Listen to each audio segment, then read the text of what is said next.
الرحمن الرحیم الحمد للہ رب العالمین والصلاة والسلام علی سید الانبیاء والمرسلین۔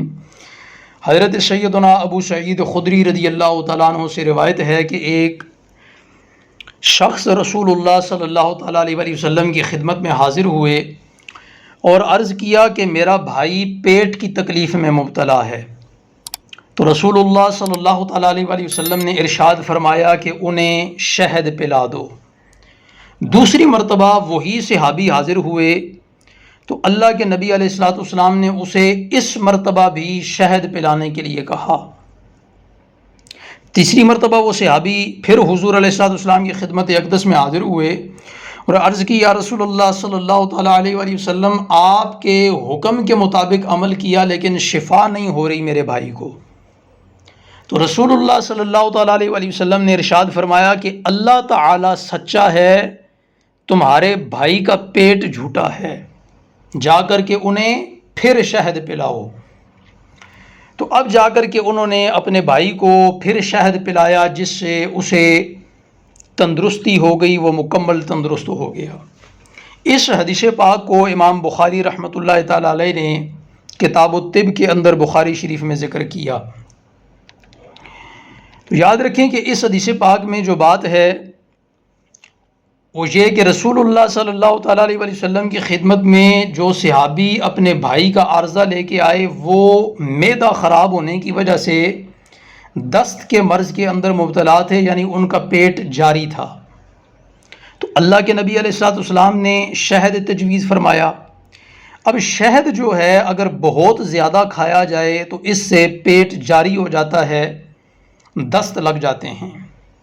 جو ملحدین ہیں وہ اس حدیث پر یہ اعتراض کرتے ہیں۔ ملحدین یعنی وہ لوگ جو اللہ رسول کو نہیں مانتے، قرآن حدیث کو نہیں مانتے، دین مذہب کو نہیں مانتے، تو وہ اعتراض کرتے ہیں اس حدیث پاک پر کہ شہد تو خود ایک ایسی چیز ہے جو دست لاتا ہے، اسہال لاتا ہے، پیٹ جاری کرتا ہے، تو وہ جو پہلے ہی شخص جو دست کے مرض کے اندر مبتلا ہے، جس کا پیٹ جاری ہے، اسے کیا شفا دے گا؟ تو یاد رکھیں کہ ان کا یہ اعتراض بالکل جہالت پر مبنی ہے، کیونکہ اگر ان کو شعور ہوتا، ان کے پاس عقل ہوتی، علم ہوتا، تو وہ یہ اعتراض نہ کرتے۔ کیونکہ طریقہ علاج دو طرح کے ہیں۔ ایک یہ ہے کہ بیماری کے موافق دوا دی جائے، اسے کہتے ہیں علاج بالموافق، یعنی جو بیماری ہے اسی بیماری کی دوا دے دی جائے تاکہ وہ بیماری اور زیادہ بڑھ جائے اور پھر اپنے تمام تر جراثیم کے ساتھ اس جسم کو چھوڑ دے۔ یعنی مثلا اگر کسی کو بخار ہے تو اسے بخار لانے کی دوا دی جائے، یعنی ایسی دوا دی جائے جو اور زیادہ بخار لاتی ہے۔ تو اس سے ہوتا کیا ہے کہ پہلے مرض مزید بڑھ جاتا ہے اور پھر افاقہ ہو جاتا ہے۔ تو جب مرض مزید بڑھ جاتا ہے، پھر جب افاقہ ہوتا ہے، تو وہ اپنے تمام تر جراثیم اس مرض کے جتنے بھی ہوتے ہیں وہ جسم سے نکال کر کے وہ دوا لے جاتی ہے۔ تو یاد رکھیں کہ ہومیوپیتھک ادویات میں یہی اصول کار فرما ہوتا ہے، اور ہومیوپیتھک کے ذریعے علاج کرنے والے جتنے بھی ڈاکٹر ہیں وہ اسی طریقے سے علاج کرتے ہیں کہ اگر کسی کو سر درد ہے تو وہ مزید سر درد کی دوا دیں گے، جس سے سر درد پہلے تو بڑھ جائے گا پھر ختم ہو جائے گا۔ بخار ہے تو مزید بخار لانے کی دوا دیں گے، پہلے بخار بڑھ جائے گا پھر کم ہو جائے گا پھر ختم ہو جائے گا۔ دوسرا طریقہ علاج ہے بیماری کے مخالف دوا دی جاتی ہے جو بیماری کے جراثیم کو ختم کر دیتی ہے، اس کو علاج بالضد کہا جاتا ہے۔ اور ڈاکٹری طریقہ علاج اور یونانی طریقہ علاج میں یہی اصول کار فرما ہوتا ہے، یعنی علاج بالضد والا۔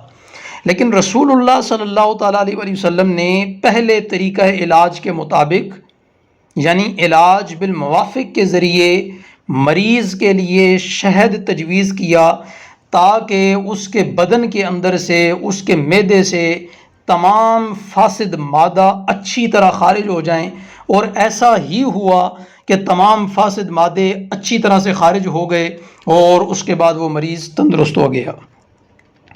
اس حدیث پاک میں امام بخاری رحمۃ اللہ تعالیٰ علیہ کتاب الطب کے اندر اس کو لا کر کے یہ بات ثابت کر رہے ہیں کہ شہد سے علاج کرنا یہ شریعت کے اندر جائز بھی ہے اور یہ سنت بھی بن جاتا ہے۔ اور اس سے پہلے بھی ہم کئی ایک احادیث پڑھ چکے کہ جس میں رسول اللہ صلی اللہ تعالیٰ علیہ وسلم نے شہد کو شفا کہا ہے، اور قرآن مجید فرقان حمید میں بھی اللہ رب العزت نے شہد کے اندر لوگوں کے لیے شفا کا بیان ارشاد فرمایا۔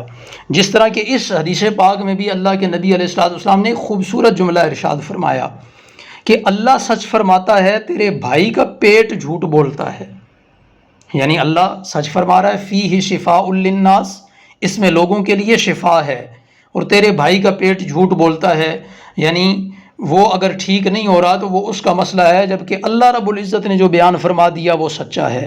اور پھر ایسا ہی ہوا کہ علاج بالموافق کے ذریعے شہد ہی اس کے لیے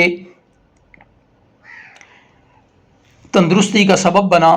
تو اللہ رب العزت ہمیں اول تو تمام تر بیماریوں سے محفوظ و معمور فرمائے، اور اگر کوئی بیماریاں جو ہیں وہ لائق ہو جائیں تو پھر علاج بالموافق کے ذریعے یا علاج بالضد کے ذریعے صحیح تشخیص کے ساتھ اللہ رب العزت ہمیں ان بیماریوں سے نجات بھی عطا فرمائے۔ اور شہد اگر آپ عام استعمال کر لیں یا کسی چیز کے ساتھ ملا کر کے استعمال کر لیں، اور مرض کے علاوہ بھی اگر آپ اس کو استعمال کرتے رہیں تو بدن کے اندر جو بیماریاں ہیں یہ ان کو آہستہ آہستہ خارج کرتا رہے گا۔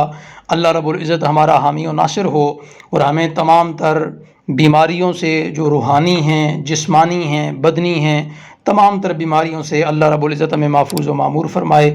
وآخر الدعوانا الحمد للہ رب العالمین۔